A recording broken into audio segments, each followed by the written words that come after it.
My name is Alara, and the last thing I remembered was the cold of the concrete seeping into my bones, the metallic scent of blood filling my air, and the sight of crimson pooling beneath me. Liam's face, contorted with a rage that wasn't for me but for a future he'd lost, was the final frame of my first life. Then I was 17 again, standing in the bustling kitchen of the Grand Meridian Hotel, my heart hammering against my ribs not from anticipation, but from a bone-deep, soul-weary dread. I remembered it all. This was the night of Sloane Thorne's birthday gala. The night I, a simple waitress and scholarship student, had first caught the eye of Liam Vance, the golden heir to the Vance dynasty. The night our tragic entanglement began. In my previous life I had been curious, drawn to the glittering world beyond the kitchen doors. That curiosity led me to carry a tray of champagne flutes into the main hall, where a tipsy, spoiled socialite bumped into me, sending crystal shattering to the floor and expensive wine splashing across his pristine white bespoke suit. He had demanded I lick it clean. And Liam, my knight in a tailored tuxedo, had stepped in, his voice cool and authoritative. "That's enough, Julian. Pick on someone your own size."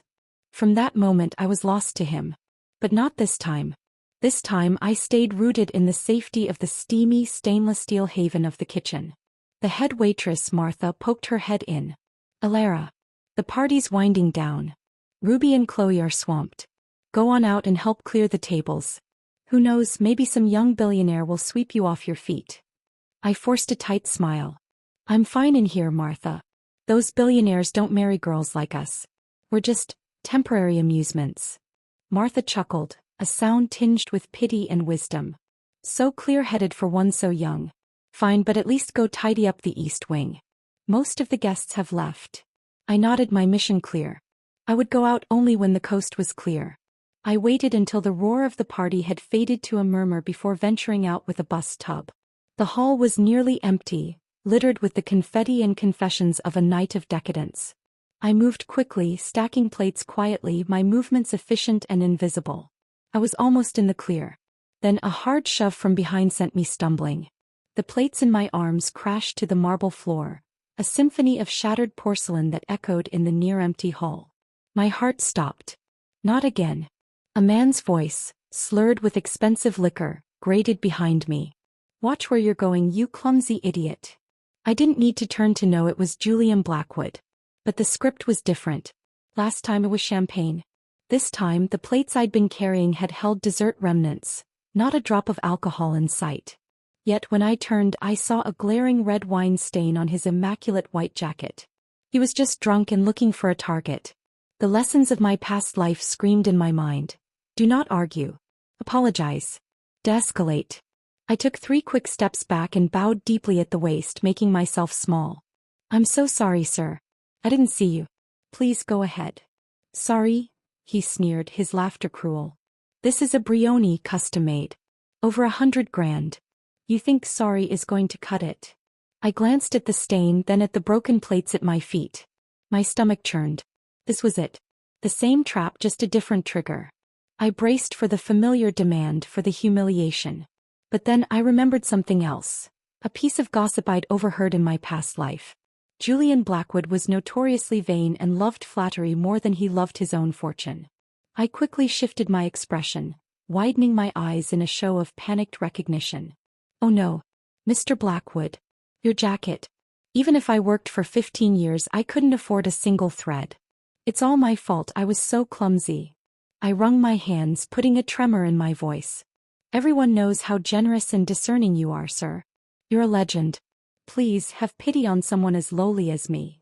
Julian narrowed his eyes, the anger momentarily replaced by curiosity. "You know who I am?" I blinked, making my eyes shine with what I hoped looked like starstruck admiration. "Know you? Of course. In this city, who hasn't heard of the great Julian Blackwood?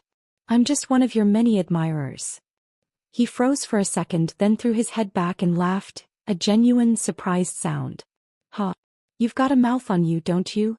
He staggered slightly, then slipped the Rolex off his wrist and shoved it toward me. "Here. A reward for your impeccable taste." I stared at the watch, stunned.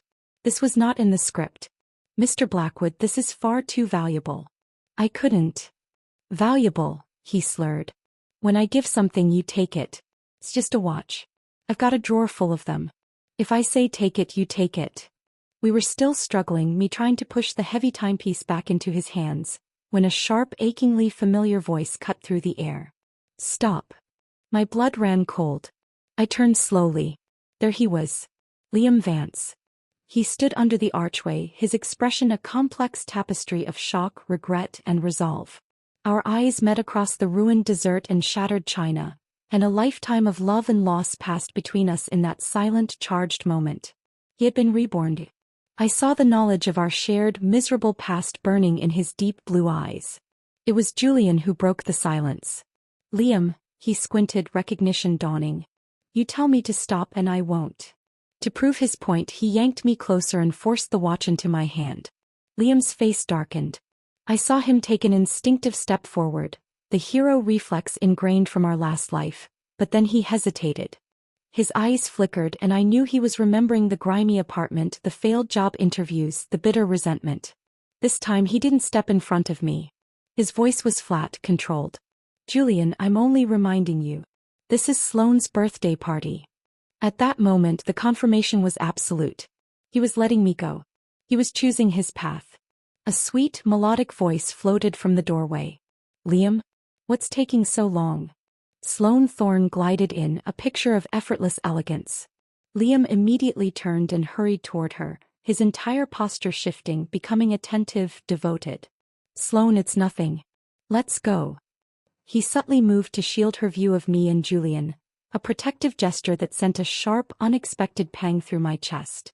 They left, the three of them, without a backward glance. The relief I expected to feel was slow to come, overshadowed by a strange, hollow pain. I had escaped the fated entanglement just as I'd planned. So why did it feel like I'd just lost something all over again? I looked down at the cold, heavy Rolex in my palm. It felt less like a reward and more like a token from a crossroads, a symbol of the dangerous, unknown path I had just been thrust onto. The path away from Liam Vance. The encounter at the gala left me feeling unmoored. A part of me, the ghost of the girl I used to be, had expected Liam to fight for me, to see his rebirth as a chance to correct his mistakes. His cold, calculated decision to secure Sloane Thorne instead was a brutal, necessary lesson. The boy I loved was gone if he had ever existed at all. I threw myself into my studies and my part-time job at the university library, building a quiet, orderly life far from the glittering chaos of the social elite. It was a fragile piece, and it shattered one afternoon as I was leaving my dorm. I had just reached the bottom of the steps, swiping my keycard to exit the main gate when I saw him. He was leaning against a lamppost, his head bowed, a picture of conflicted longing. My breath hitched. A chaotic storm of hope and fear crashed inside me. Was he here for me? Just then a slim, elegant figure in a cashmere coat rushed past me, her laughter like wind chimes. Liam, have you been waiting long? It was Sloane. He looked up and the transformation was instantaneous. The tension in his shoulders melted away, replaced by a gentle, practiced smile. He caught her easily as she playfully leapt onto his back. No, I just got here. You came down right away. For a single, stupid heartbeat I had thought he was there for me. The scene was a brutal echo of our own beginning, in that first hopeful month after we ran away. He would wait for me outside my dreary office building and I would run into his arms just like that. He would hold me close, his whispers a warm promise against my ear. Now that tenderness was reserved for someone else. We were nothing but strangers, our shared history a secret buried in the graveyard of a past life. I schooled my features into blank indifference and walked past them as if they were just any other couple, my heart a stone in my chest. I had barely stepped through the main gate when a bright red Ferrari screeched to a halt at the curb, its engine a predatory purr. Julian Blackwood, draped in the driver's seat with aviator sunglasses hiding his eyes, grinned at me. Hey Alara. Get in. I'm taking you to lunch. Heads turned. Whispers started. Flustered, I raised my textbook to cover my face and quicken my pace. I'm busy, Mr. Blackwood.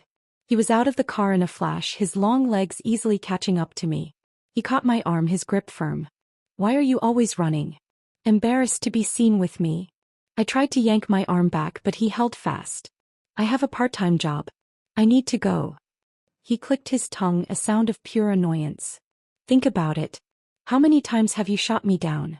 I'm starting to think all that "I'm your biggest admirer" crap was just a line to get out of trouble. My heart stuttered. Of course it was a line.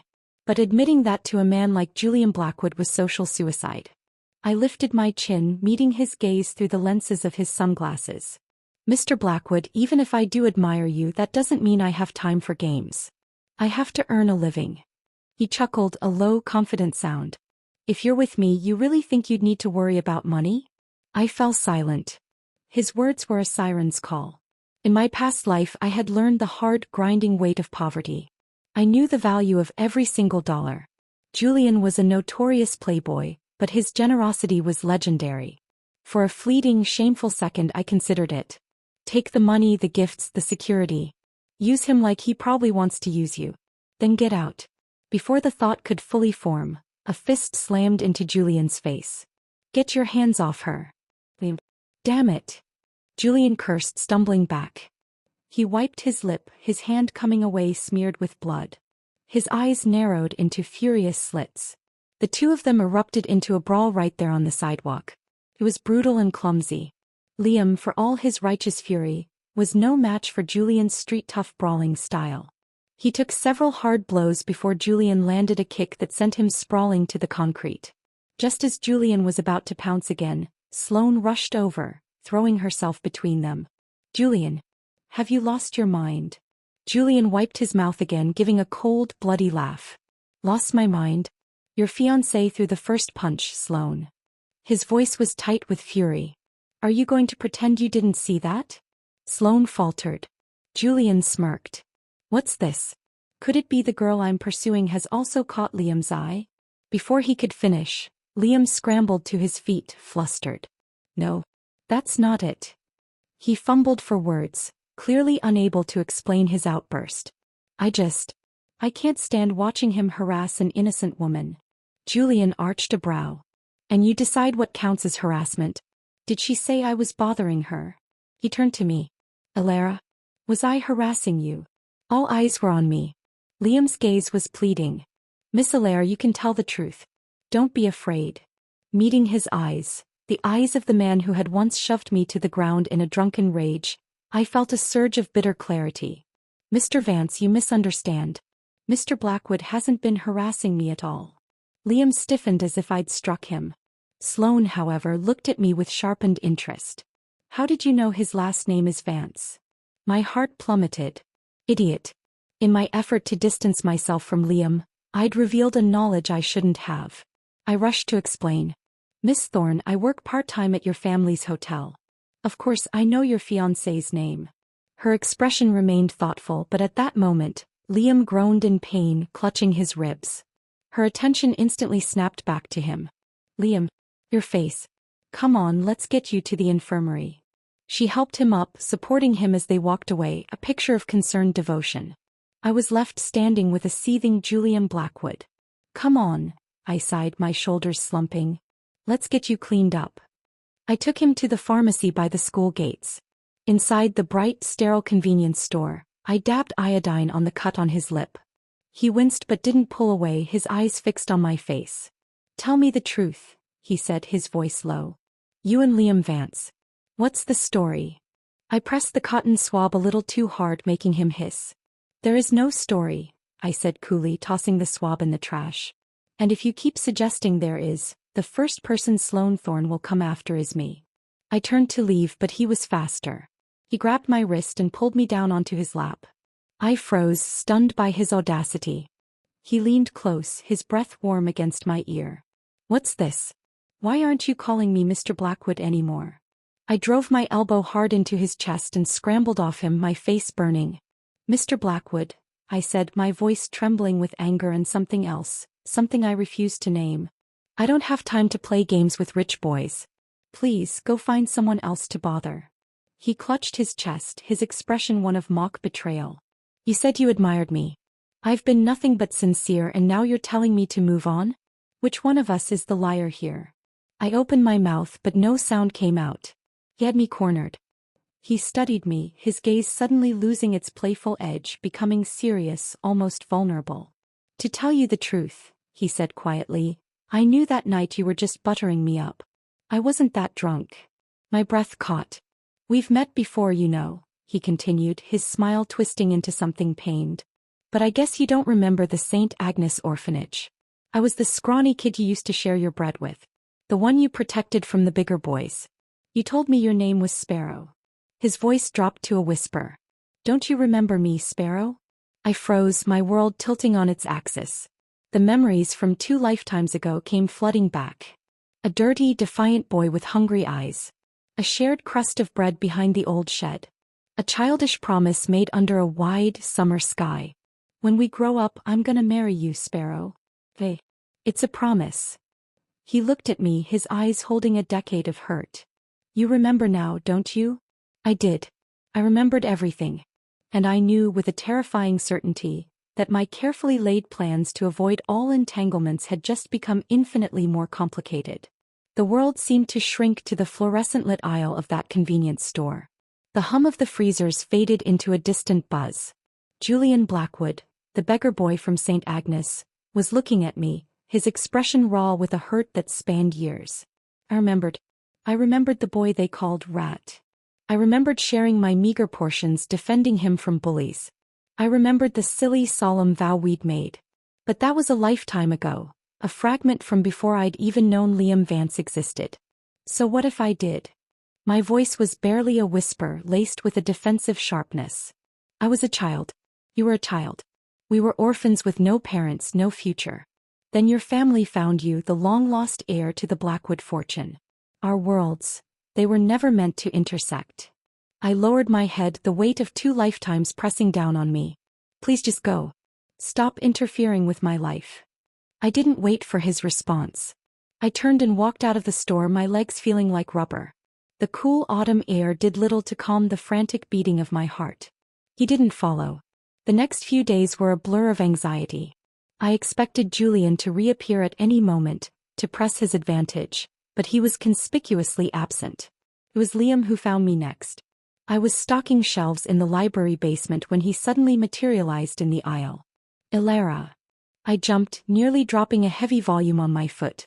I schooled my features into polite neutrality. Mr. Vance. Are you looking for something? His face tightened at the formal address. Nothing. He seemed to be searching for words, his gaze a turbulent sea of regret and confusion. I just wanted to say, Julian Blackwood isn't a good person. You shouldn't be around him. A bitter laugh threatened to bubble up. The irony was suffocating. I closed the shelf and turned to face him fully. Mr. Vance, we don't even know each other. Why do you keep meddling in my business? He looked stricken. Trust me, I would never hurt you. Whatever kind of man you're looking for, I could introduce you to someone suitable. Just, not him. I truly didn't understand him. He had the life he'd chosen. The power, the safety, the socially appropriate fiancé. Why couldn't he let me be? Mr. Vance, compared to Julian, I think you're the one acting inappropriately. He's single. You are engaged. Yet here you are saying these strange things to me. I held his gaze, my own hardening. If you keep this up, how could I not misunderstand your intentions? Panic flashed in his eyes. He quickly looked away. Don't misunderstand. The person I love is Sloane. The words sounded hollow, rehearsed. I just think you're a good person and shouldn't be near scum like Blackwood. I have no other intentions. Almost as if he was afraid I'd get the wrong idea, he added a hasty warning. Next month, Sloane and I are announcing our engagement. Don't get any unnecessary ideas. I was speechless. The sheer audacity. The one who was unclear, who was clinging to the ghost of a past he'd willingly abandoned, was him. One moment he couldn't give up the Thorne family's influence. The next he was hovering around me, offering vague warnings and even vaguer protectiveness. It was pathetic. After a long silence, a faint, cold smile touched my lips. Mr. Vance, I have no interest in you whatsoever. I just wish you would stop bothering me. When winter break arrived, I boarded a train back to my hometown, a relief so profound it left me aching. In my previous life, after running away with Liam, I had never dared to contact the orphanage, too ashamed of the path I'd taken. Now, dragging my suitcase through the familiar, slightly dilapidated streets, I felt a sense of homecoming I hadn't known I needed.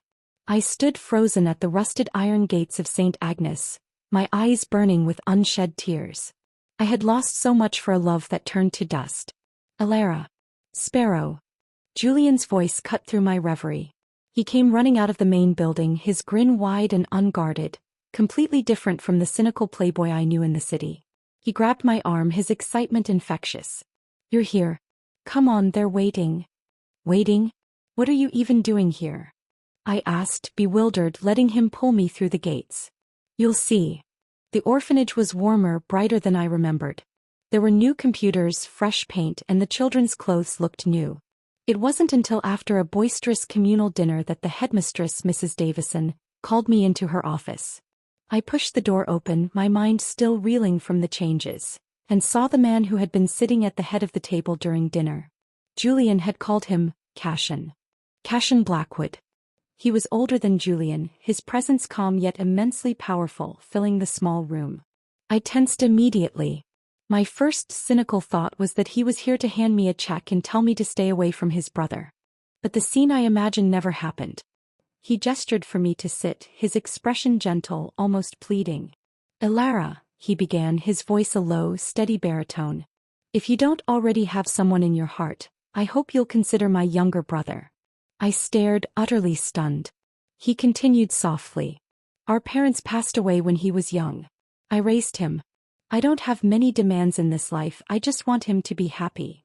A small, sad smile touched his lips. And he is incandescently happy when he talks about you. Our family doesn't care about status or marriage alliances. I never intended to interfere in his choice. He leaned forward slightly. To show my sincerity, if you were to marry him, I would transfer 3% of the Blackwood Corporation shares to your name. My breath hitched.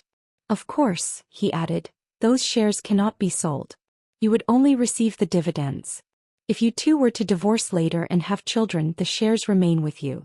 If not, they revert to the family. That is my offer. The number spun in my head. 3% of Blackwood Corporation. Even without selling, the annual dividends would be tens of millions. It was a fortune beyond comprehension. It was security, power, independence. I was suddenly thrown back to my past life, after I'd confirmed my relationship with Liam. His mother had summoned me. Unlike Cashin Blackwood, she had offered no dignity, only a torrent of insults. Gold digger. Social climber. Shameless whore. That was the reality of crossing into their world without an invitation. I had gone back to Liam intending to break up, but his pleas, his promises of a life together, had swayed my foolish, lovesick heart. I was no longer that girl. Fortune was falling from the sky. Only an idiot would refuse to catch it. Besides, I didn't dislike Julian. What was fleeting, uncertain love compared to tangible power and security? I looked straight at Cashin, my voice firm and clear. I have one condition. After I graduate, I want a position at Blackwood Corporation. A real one where I can learn and advance. A look of respect flickered in Cashin's eyes. He nodded. Agreed. The next day was an auspicious date, according to Julian. He was a whirlwind of energy, practically vibrating with joy as we stood in the city hall, filling out the marriage registration forms. He wanted to post the certificate online immediately, to shout it from the rooftops. As he fumbled with his phone, my eyes caught a notification on his screen. Liam Vance and Sloane Thorne. Engagement announcement rocks high society. No wonder everything had gone so smoothly today. It was the day of their engagement. The day Liam had fully committed to his chosen path. A blessed day indeed. I took Julian's phone, my finger hovering over the screen. Let's wait, I said softly. Let's keep this our secret for a little while. He pouted but agreed, his attention quickly returning to me, his new wife. He was so transparently, genuinely happy. And as I looked at our names on the official document, Elara Gray and Julian Blackwood, I felt something I hadn't felt in either of my lives. A sense of calm, deliberate choice. I had chosen myself. And for the first time, the future didn't look like a tragedy waiting to happen. Being secretly married to Julian Blackwood was like living in a sunbeam, warm, bright, and slightly surreal. He was relentless in his affection, showering me with gifts I politely refused and attention I was still learning to accept. He respected my wish for secrecy, though it clearly baffled him. I want the whole world to know you're mine, he'd grumble, nuzzling my neck after a clandestine dinner. Your brother knows. That's enough for now. I'd reply, my mind already on my studies and the impending internship at Blackwood Corporation. I was building a foundation brick by careful brick, and a media frenzy would only destabilize it. Meanwhile, Liam and Sloane's engagement was the talk of the city. With the Thorne family's backing, Liam's position in the Vance dynasty became unshakable. Projects he touched turned to gold, his name synonymous with success and power. This was the life he had sacrificed me for, the life he had chosen in this second chance. It was everything he should have wanted. And yet, I'd see him sometimes across a crowded university courtyard or leaving a building where he'd just given a guest lecture. He'd be flanked by aides, the picture of the young, powerful heir, but his eyes were hollow. They would find me always, and in that brief, unguarded moment, I'd see a torment so deep it was like a chasm. He was living his perfect life and it was eating him alive from the inside. One night I was working late at the library when I got a text from an unknown number. It was a link from Sloane Thorne. My blood ran cold. Had she found out about the marriage? Cautiously I clicked it. It wasn't an accusation. It was a voice recording. The audio quality was crisp, capturing the clinking of glasses and the lazy drawl of wealthy, bored young men. "The girl you like. Is she from our circle?" An unfamiliar voice asked. "No," Liam's voice replied, tired and slightly slurred. "She's an orphan." A chorus of laughter. "Then just set her up in an apartment. Keep her on the side. Who doesn't have a mistress or two? It's nothing." "Yes, but..." Liam hesitated. "She's poor, but she has her pride. If she knew I was engaged to Sloane, she would never agree." Another heir sneered. "What pride can an orphan have? She has it, then break it. Destroy whatever she treasures most until she has no choice but to beg you." There was a long silence from Liam. Then someone else chimed in. "But be careful. Sloane Thorne isn't someone you want to cross." The recording ended. A moment later, another text from Sloane arrived. "I think we should talk." My hands were trembling, but it wasn't from fear. It was from a cold, clarifying rage. He hadn't changed. In his heart, I was still a possession, a regret he intended to reclaim once he had secured his throne. He wanted to break me, to shatter my hard-won peace and reduce me to a dependent mistress, all while professing his love. It was the most profound insult of both my lives. I met Sloane at a discreet, members-only art gallery. She was examining an abstract painting, looking every bit the cultured heiress. "You sent me the recording," I said, dispensing with pleasantries. She turned, her gaze sharp and intelligent. "I have my sources. Julian Blackwood has a friend who finds my fiancé's drunken confessions amusing." "So what now?" I asked, crossing my arms. "It's just an engagement. It can be broken." She smiled, a thin, predatory thing. It was then I realized I had underestimated her. She was no naive princess. Who said I have to marry him? And who said he has to be the only one playing games? She took a step closer. "You heard him. Liam wants to ruin you." Her eyes gleamed. "Don't you want to ruin him back?" I didn't answer immediately. I looked at this powerful, cunning woman who saw her fiancé not as a love, but as a pawn. A slow smile spread across my own face. "I wish you fun," I said finally. She laughed. "And you? You heard it yourself." I left the gallery with a new, dangerous understanding. The battlefield of this life was not fought with love and sacrifice, but with information and power. And I was no longer an unarmed participant. The final semester flew by. I started my internship at Blackwood Corp, and Cashin was true to his word. He didn't coddle me. He gave me real work, challenging me, mentoring me patiently. He explained that Julian had no head for business, and the company needed more family to help steer it. I couldn't understand his trust. "I believe in my own judgment," he said simply one afternoon in his panoramic office. "I don't make many mistakes." Under his guidance, I began to find my footing. I learned to read financial statements, to negotiate contracts, to command a room. I was no longer Alara the orphan or Alara the waitress. I was Alara the protégé. Julian, meanwhile, was growing impatient. The secrecy was wearing on him. Cashin agreed. "The marriage certificate is legal, but a wedding will solidify your place in the family's public image. It's time." They found a date just before the new year. The invitations went out.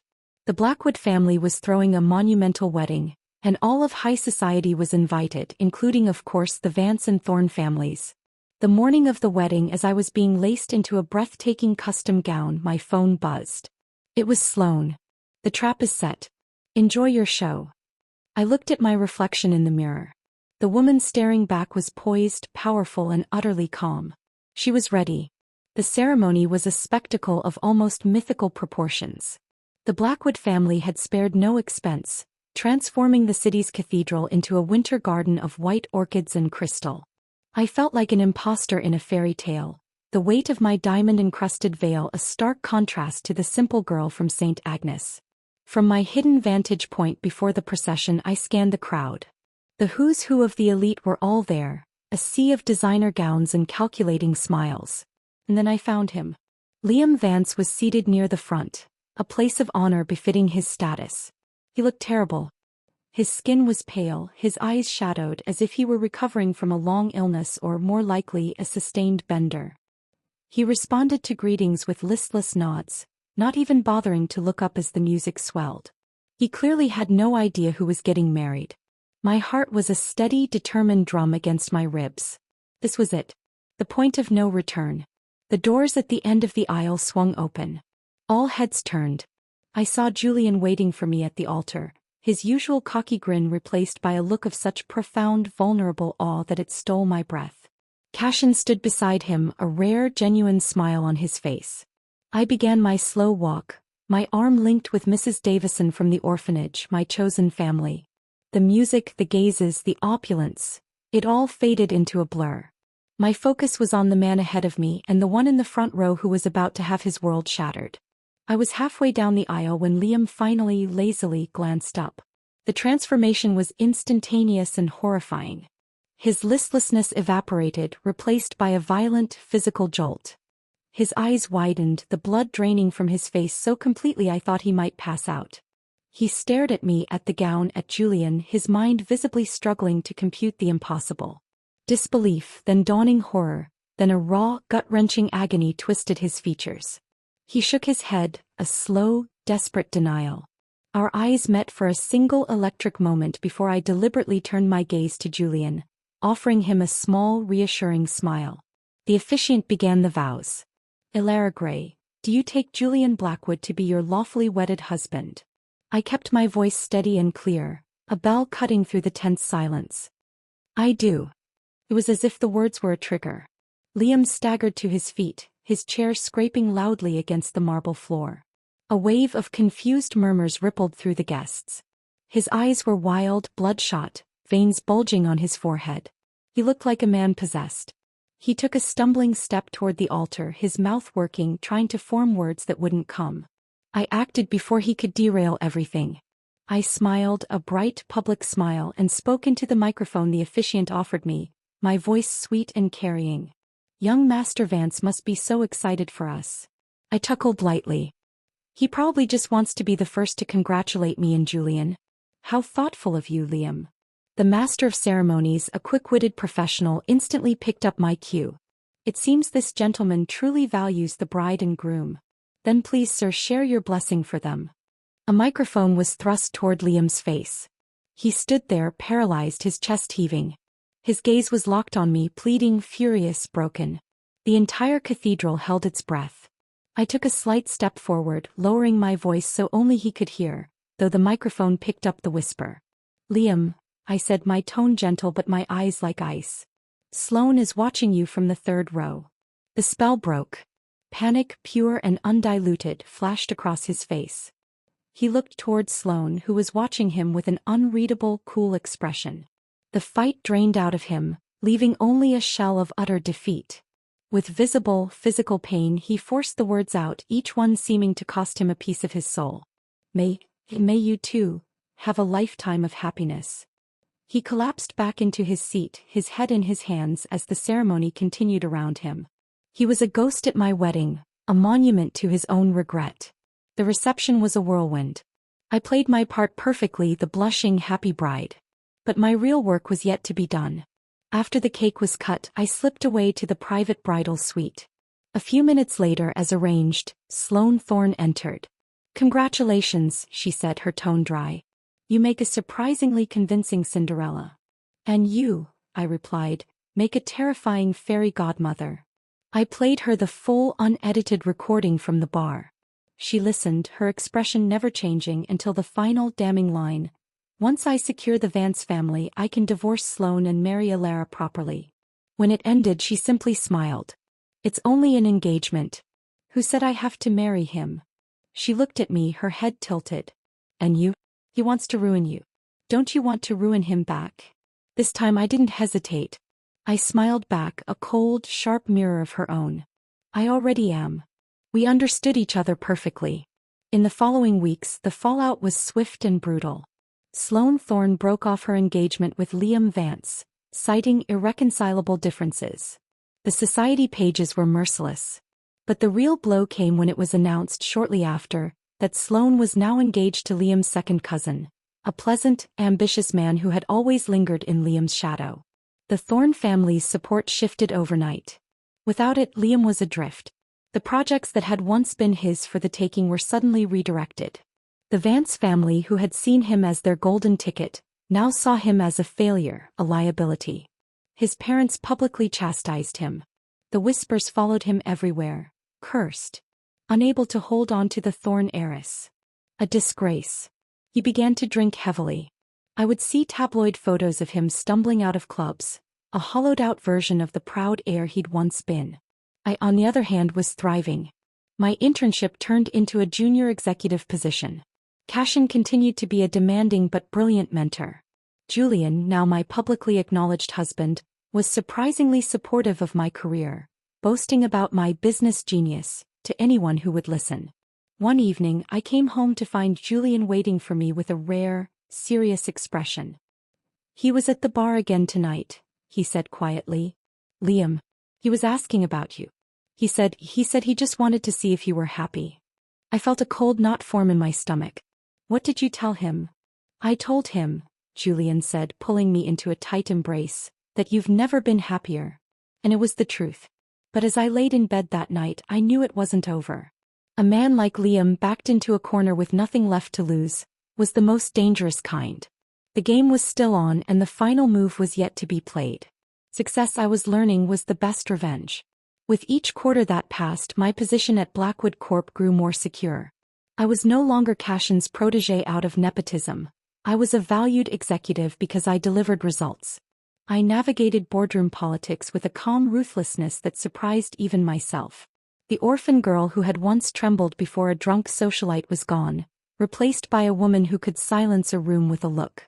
Julian reveled in my success. His love was a loud, proud, unabashed thing.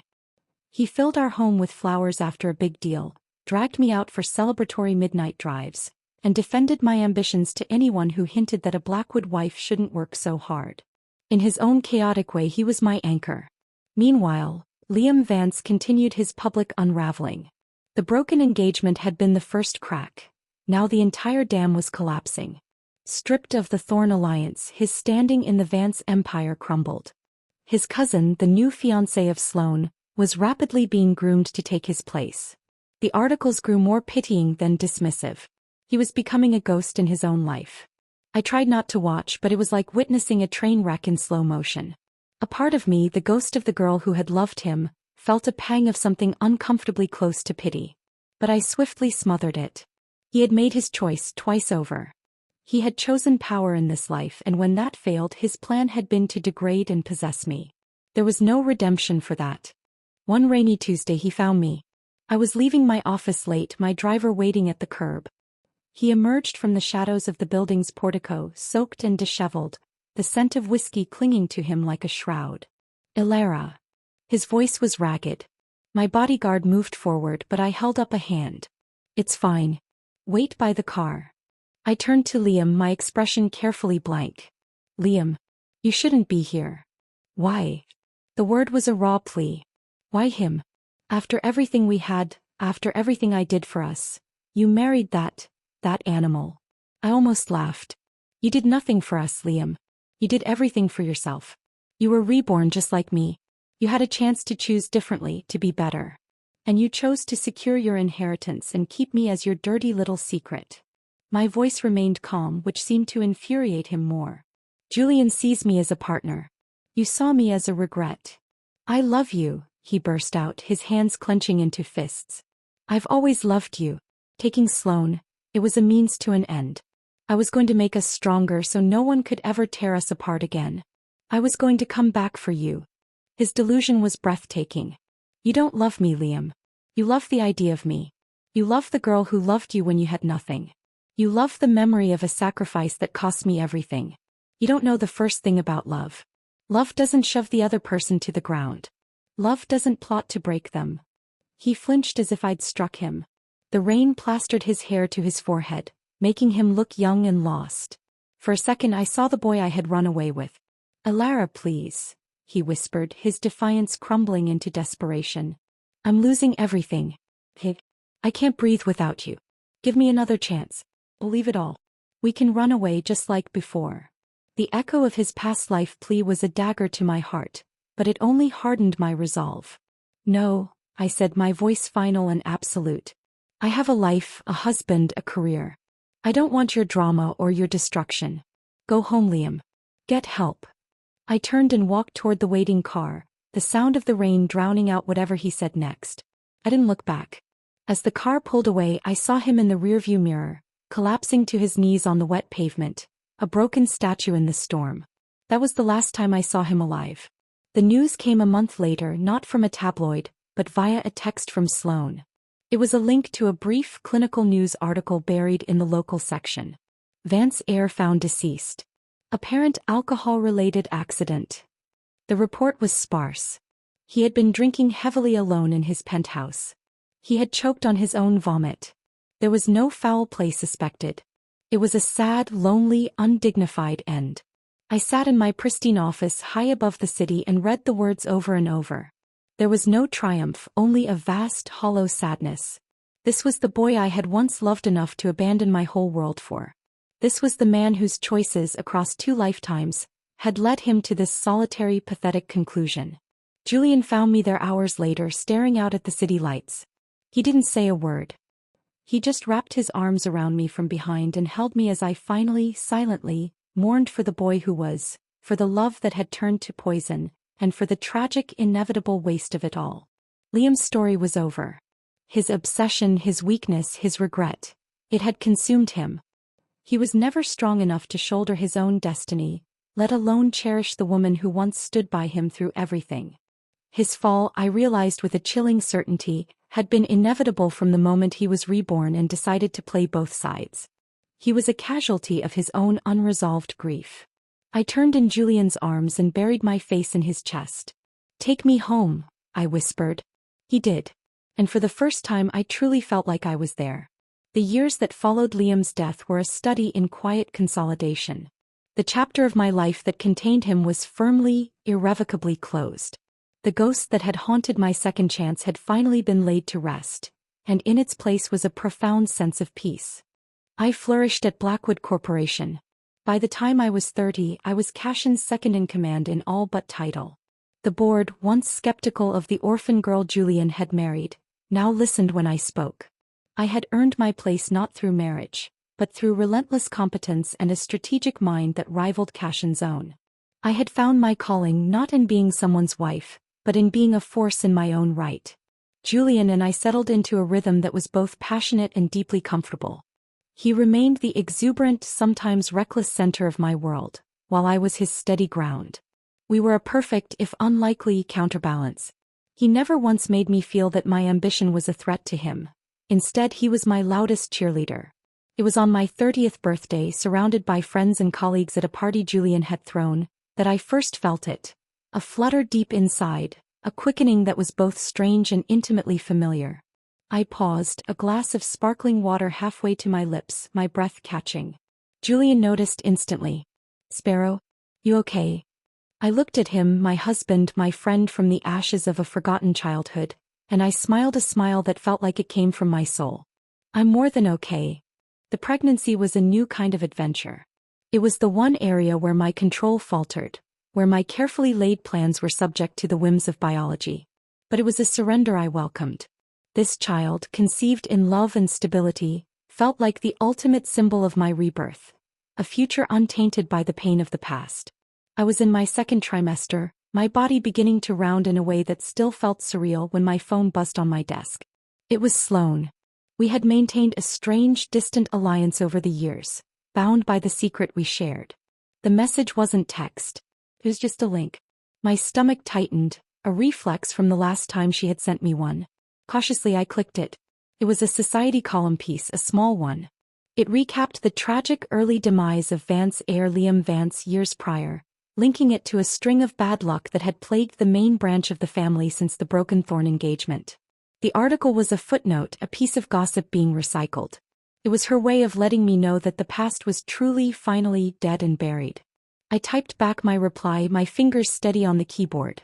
I'm pregnant. You're going to be a godmother. Her response was immediate. A string of laughing emojis, followed by a single word, finally.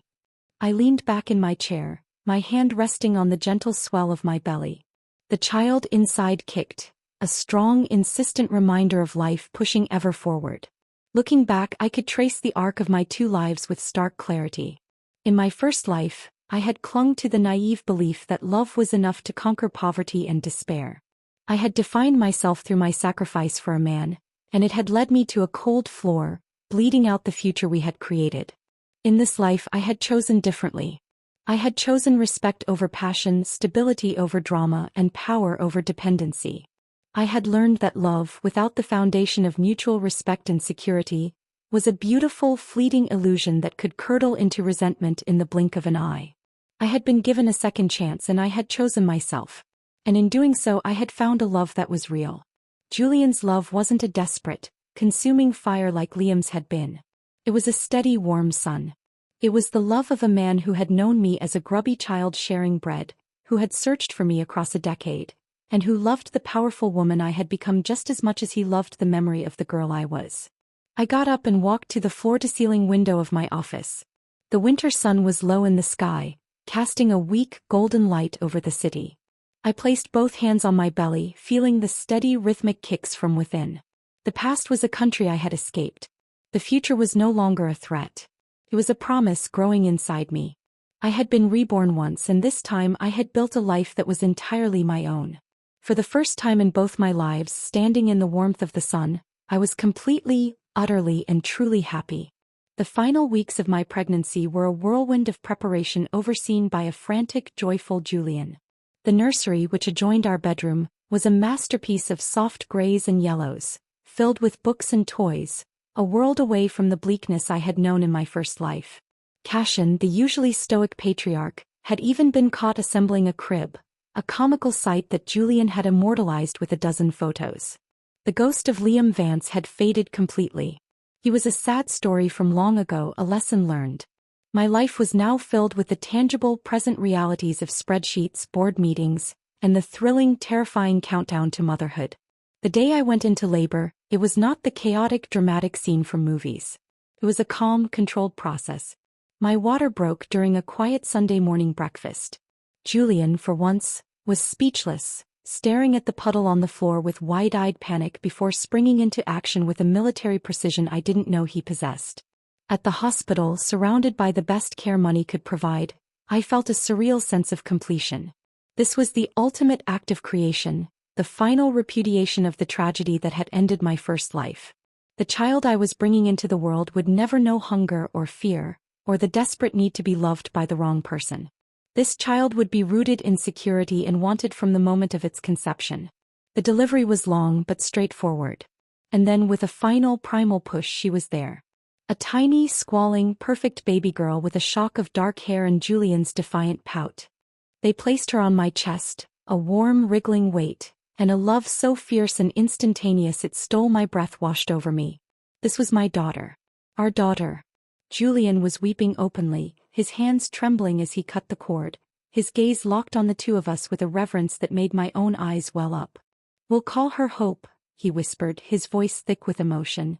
I nodded, unable to speak, my tears falling onto the downy head of my child. Hope. It was the one thing my first life had lacked and the one thing this life was overflowing with. The days that followed were a hazy, beautiful blur of feedings, sleepless nights, and the overwhelming, all-consuming wonder of new life. Sloane visited, true to her word as godmother, bearing a ridiculously expensive silver rattle and a look of genuine, unguarded affection. "She looks like you," she said, peering at Hope in my arms. "She has your eyes." "Poor thing." I laughed, a tired, happy sound. "She has Julian's stubbornness already." As I held my daughter, nursing her in the quiet of the night, my mind would sometimes drift back. The memories of my past life no longer carried a sting. They were like old photographs, faded and distant. The cramped apartment, the gnawing hunger, the bitter cold of Liam's resentment, it all felt like a story I had read about someone else. I had spent my first life believing my worth was tied to a man's love. I had defined myself by my ability to endure, to sacrifice. My rebirth had been a journey to unlearn all of that. I had learned that my worth was inherent.